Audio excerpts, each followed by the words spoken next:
전국의 태권도 가족 여러분, 해외에서 태권도를 종교처럼 받들며 민간 외교관으로 국위를 선양하고 계시는 해외 태권도 사모님 여러분, 그동안 안녕하셨습니까? 오늘 온호견TV 제4강에서는 호국 보훈의 달을 맞이하여 순국 선열과 호국 영령의 숭고한 희생정신을 기리고 나라 사랑과 태권도 세계화를 다짐하는 뜻에서 월남 태권도 교관단이란 주제로 이야기를 해보고자 합니다. 이영만리 월남 땅에서 지금은 베트남이라고 칭하고 있습니다마는 나라의 명령을 받고 자유수호를 위해서 참전하여 수고를 아끼지 않으신 파월 태권도 교관단 여러분의 숭고함에 먼저 경의를 표하고 먼저 가신 선배 영령님들께는 평안한 영면을 기원드립니다. 이분들의 헌신과 희생으로 오늘날 대한민국의 태권도가 세계 속의 태권도로 성장한 것은 널리 알려진 사실입니다. 지금도 국내와 해외에서 수고를 아끼지 않으시는 파월 태권도 교관단 여러분 존경합니다. 저도 그 숭고함을 유지 발전시키겠다는 일념으로 도복을 착용하고 본 방송을 시작하고 있습니다. 한국 태권도의 역사에서 베트남 전쟁 당시 한국군 태권도 교관단의 파병은 특별한 의미를 지니고 있는데요.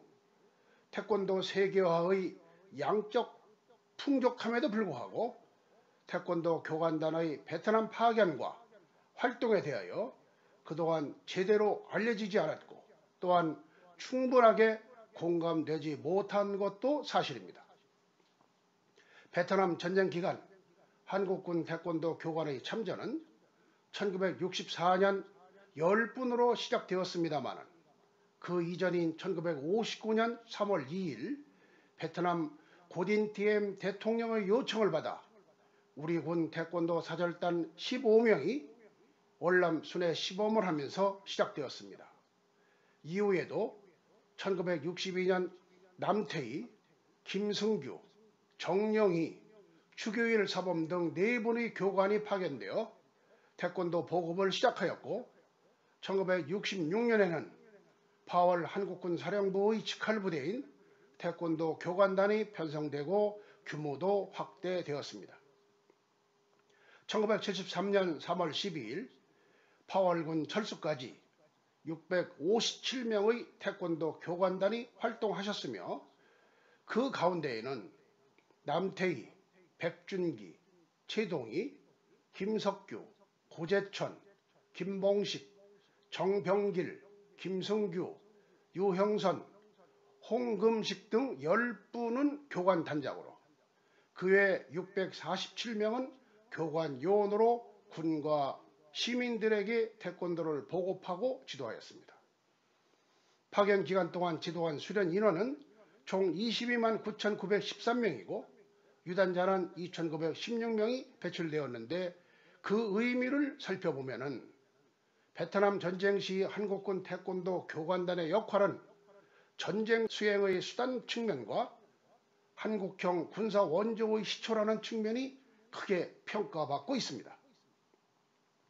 태권도 교관단은 비록 총을 들고 적과 싸우는 조직은 아니었습니다마는 전쟁 수행 수단으로서의 민사작전, 첩보 수집, 대적 심리전, 베트남 현지의 우리 교민 보호 수단 등의 역할을 톡톡하게 수행했던 것입니다. 또한 태권도 교관단의 태권도 기술 전수는 베트남에 국한되지 않고 인접 국가인 캄보디아로 확대되었는데 이러한 역사적 사실은 한국군이 해외에 제공한 첫 번째 군사 원조라는 점에서 의미가 크다 하겠습니다. 태권도가 한국형 군사 원조의 시초이자 모델이라고 할 수 있는 것이니 이거야말로 자랑스럽게 평가하지 않을 수가 없는 것입니다. 베트남 전쟁에서 태권도의 역할은 현재도 해외에서 UN 평화유지군으로 활동하고 있는 부대에서도 충분히 활용되고 있다는 점에서 시사하는 바가 매우 큰 것입니다. 앞으로 태권도 역사에서 한국군 태권도의 베트남 파병에 대한 평가는 크게 내려질 것으로 확신합니다. 그러면 1964년 9월 12일 역사적인 제1차 파병으로 이동익과 병원과 태권도 교관단을 파견하게 되었는데 어떻게 이루어진 것인지 간단하게 살펴보겠습니다. 1964년 3월 17일 미국의 존슨 정부는 베트남 사태에 보다 적극적으로 개입할 것을 공식적으로 결정하고 베트남 사태에 대처하기 위하여 보다 많은 우방국을 끌어들여 국제사회의 참여와 지지를 얻어낸다는 모 플래그의 정책을 펼쳤습니다. 이에 따라 미국 정부는 1964년 5월 9일 한국 등 25개 우방국가에게 베트남 지원을 요청하게 되었는데 단지 미국 정부가 한국에 보낸 서신에는 1개 이동외과 병원을 파견해 달라고 요청했었습니다. 이를 계기로 건군 이후 최초의 해외 파병을 위한 한국 정부의 조치가 공식화되고 시작된 것인데요.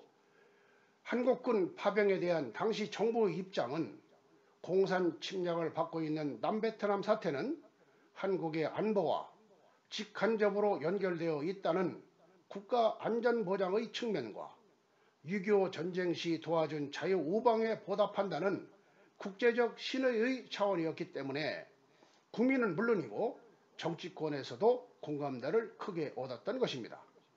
그와 같은 분위기에 따라서 국방부는 파병을 위한 조치를 구체화하여 130명 규모의 이동외과 병원과 10명으로 편성된 태권도 교관단 등 140명을 파견하기로 결정하고 국회에서도 1964년 7월 30일에 파견 동의안을 만장일치로 가결했습니다. 따라서 1차로 파견되는 주월 태권도 교관단은 1964년 9월 23일 사이공에 도착하여 남베트남 육군 보병학교와 육군사관학교 및 해군사관학교에 각각 3분씩 교관단을 배치하고 태권도를 가르치게 되었습니다. 이것이 공식적 베트남 군 태권도 지도의 효시가 되는 것입니다. 주월 태권도 교관단의 활동은 대단하여 1972년 철수 당시 154개의 도장에서 총 2만 9천여 명의 유단자가 배출됐으나 종전 이후에 외교 관계의 단절로 더 이상은 보급이 중단되었습니다. 이후 20년 만인 1992년 베트남에 태권도 시범단을 파견하여 다시 진출하였는데 대한태권도협회는 베트남 올림픽 조직위원회의 초청에 따라 국회의원 4대 원장을 역임하신 강원식 당시 대한태권도협회 전무를 단장으로 하는 국가대표 시범단 14명을 베트남에 파견했습니다. 이는 1991년 체결된 한 베트남 간 체육교류협정에 따라서 베트남 측이 호치민에서 열리는 국제태권도 대회에 한국팀을 초청함으로써 이루어진 것으로 양국 간의 체육교류 활성화의 단초가 되고 스포츠 외교를 통한 우호협력 증진의 비약적인 발전의 계기가 된 것입니다. 주월 태권도 교관단은 1971년 국기 태권도로서의 자리매김하는 데에 선파 역할을 담당했다고 해도 과언이 아닙니다. 이는 태권도가 호국무예요. 태권도 교관단은 상무 정신의 선봉으로 자유평화를 지키는 수호자로 우뚝 설 수 있는 계기가 된 것입니다. 그래서 호국 보훈의 달을 맞아서 파월 태권도 교관 여러분을 평화 태권도 영웅으로 높이 찬양하고 위로드리면서 OK 태권도 TV 제4강을 마치겠습니다. 제5강은 6월 8일 월요일 10시에 건강히 다시 뵙겠습니다. 감사합니다.